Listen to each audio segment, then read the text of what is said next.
He wanted to leave the Hells Angels, but saw his life turned upside down. There's a good chance that you've seen a group of riders cruising down the street more than once. Have you ever given any thought to the identities of these people or the motivations behind their behavior? You might have admired the members of this group and desired that you could be a part of them since they're so hip. Although it could look great at first glance, being attractive and being a part of a group are two very different things. Let's talk about George Christie, whose life was turned upside down because he wanted to leave the group he was in. And let's get started. George Christie Jr. was raised as an only child and was born in 1947 to Greek immigrants in Ventura, California. His fascination with motorcycles and outlaw culture began at a young age, and by the time he started school, his brilliance and rebellious attitude had already distinguished him from his colleagues. He started surfing frequently when he was an adolescent. He had a long-standing obsession with the Hells Angels and a burning desire to join the notorious motorcycle gang ever since he was just a little child. In 1966, Christie went against his father's wishes and purchased his very first motorbike, which spurred his interest in joining a variety of motorcycle organizations and led to his eventual membership in those groups. He started riding with several different clubs, including the Satan Slaves and the Question Marks, and he referred to the members of the aforementioned groups as outlaws rather than criminals. However, his ultimate goal was to join the elite Hells Angels, and he was finally able to make that dream come true when he joined the organization. His goal was to become a member of the Hells Angels. The Hells Angels have taken note of how involved and committed Christie is in the group. Even though he had only been a member for a short time, he was quickly made president of the Los Angeles group. Because of his position in the club, he had a lot of power and duty. Christie was happy with his new position and jumped at the chance to live the way that most Hells Angels do. But even though Christie liked the Hells Angels, he didn't like some of the things they did. George Christie was a loyal member of the Hells Angels Motorcycle Club for a long time, even though he had his doubts about the gang's role in illegal activities and violent acts. Because he was so committed to the group, he had to deal with revenge and was eventually kicked out of the group, though he left on good terms. Because of this, he had to cut off all ties with the people he used to know. During the time Christie was a member of the Hells Angels, he couldn't ignore the growing suspicions about the group's actions. In the United States, the Department of Justice said that the Hells Angels were a group of criminals. Also, most people were afraid of the Hells Angels because they looked bad and acted aggressively. Christie joined the club even though he had doubts about it because it had a certain charm and prestige that attracted him. George Christie had major doubts about the activities of the Hells Angels, especially after an event in 1977 in which the gang was linked to a bomb that killed a 15-year-old boy. Christie went through a lot of trouble on the inside because these violent acts were against everything he believed in. Even so, he stayed loyal to the club, possibly out of a sense of brotherhood and a desire to protect the club's image for the good things he thought it stood for. Christie decided to leave the Hells Angels at some point, and he did it in a way that was good for his membership in the group. Still, the choice to leave did not come without any consequences. Christie was punished quickly by the club, and in the end, he was kicked out of the group. Because of this rule, he couldn't talk to any of his old friends or fellow members, and he was left to deal with the effects of what he had done. When he was kicked out of the club, Christie's life took a new turn. His trip was made even harder by the fact that he had to deal with a lot of problems, including judicial ones. In 2006, he was accused of bombing 2 tattoo shops, but he claimed he was innocent and said he had nothing to do with the crime. Charges were dropped against him. Even though he was found not guilty of the crime, the charge hurt him a lot, and he accepted that his leadership skills in the club may have had something to do with what happened. People started to say that Christie had turned into a police snitch.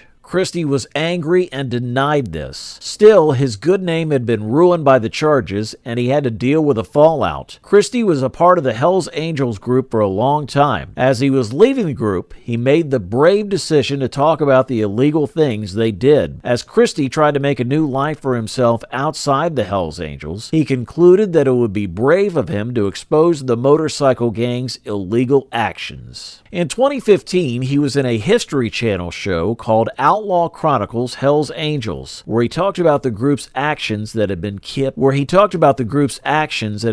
secret until then. Christie was able to talk about his experiences and show what was not so good about the Hell's Angels group through the series. Christie has made public finds on film, and he has also written a book called Exile on Front Street: My Life as a Hell's Angel and Beyond. The book goes into detail about his own life and gives an insider's view of the biker club. Through the prose he has written, Christie gives his readers a look inside the difficult world of the Hell's Angels. He shows them their rules and how they interact with each other. Christie still talks to a number of his old friends and acquaintances, even though his results and the way he shared them may be controversial. This part of his life, after he left the Hell's Angels group, shows how complicated his relationships were and how long-lasting the bonds he made while in the group. One example is former police officer John Jenks, who once wanted to put Christie in jail but now thinks of himself as one of Christie's friends. These links show how complicated and long-lasting the ties can be between people in the subculture of motorcycle gangs. Even though Christie has talked about the illegal things the Hell's Angels did and given details about his life when he was a member of the club, he is still a mystery person. He might want to stay in touch with people he used to know for several reasons, such as his past, the fact that they've been through similar things, or the fact he wants to feel like he still fits in somewhere. Because of the legal fights, public revelations, and continuous relationships in which George Christie has been involved, he has embarked on a path toward his personal development and transformation as a result of these experiences. He has confronted the more difficult aspects of his past, made an effort to find the facts, and started the process of carving out a new life for himself outside of the Hell's Angels. The story of Christie is an illuminating example of the range and depth of human experience, as well as the capacity to endure in the face of tragedy and emerge with a feeling of meaning and fulfillment in one's life. Christie was able to start over and create a new life for himself despite the significant challenges that were created in his life as a result of his expulsion from the Hell's Angels and his departure from the group. To distance himself from the life he once led as a member of the motorcycle gang, he recently began a new phase in his life by relocating to Southern California with his wife and 2 children. In the past, he was involved in that lifestyle. Christie admitted that he had experienced a remarkable life, but he added that, even though his life had been marked by both highs and lows, he did not harbor any regrets about his choices. That's all for today's video. We'll be back soon with more. In the meantime, please give this video a thumbs up and subscribe to our channel.